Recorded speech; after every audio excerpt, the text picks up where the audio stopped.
Hi, third grade friends. I'm so excited to be doing another lesson with you today about abstract nouns. Okay, abstract nouns is a type of noun that we are going to be focusing on this week, and we're going to be understanding a little bit deeper, okay? So last week, we learned about all types of nouns: people, places, things, animals, and ideas. Abstract nouns really focus on that last bit, ideas, okay? Can we touch ideas? No, and that's why abstract nouns are its own category. Abstract nouns are nouns that refer to our emotions and our ideas, okay? So you cannot see, touch, hear, smell.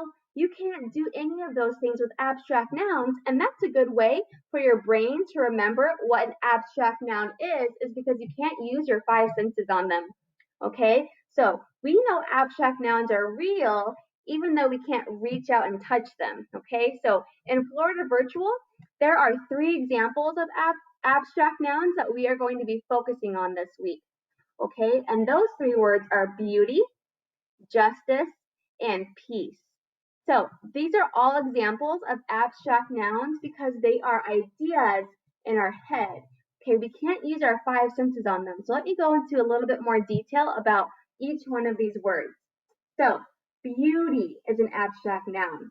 Okay, let's talk about what beauty means or its definition. Remember, boys and girls, a definition is the meaning of a word. And that's really important to know because as third graders, we are learning so many new words and definitions are everywhere. So in this case, the definition of beauty is something that can be seen and appreciated for its quality. Okay, so beauty is something that we have in our head as an idea, and that's why it's an abstract noun. Now, it's not talking about beautiful, it's talking about beauty, what we think of. Okay, so that's why beauty is an abstract noun. And one more time, the definition of beauty is something that can be seen and appreciated for its quality. Okay, so the next word that we are going to be focusing on is justice. And justice, boys and girls, is an abstract noun because it's an idea that we think of. We can't touch it, right? We can't smell justice. We can think of it. It's an idea in our mind, which makes it an abstract noun. And the definition or the meaning of justice is that it's an idea that people should be treated fairly.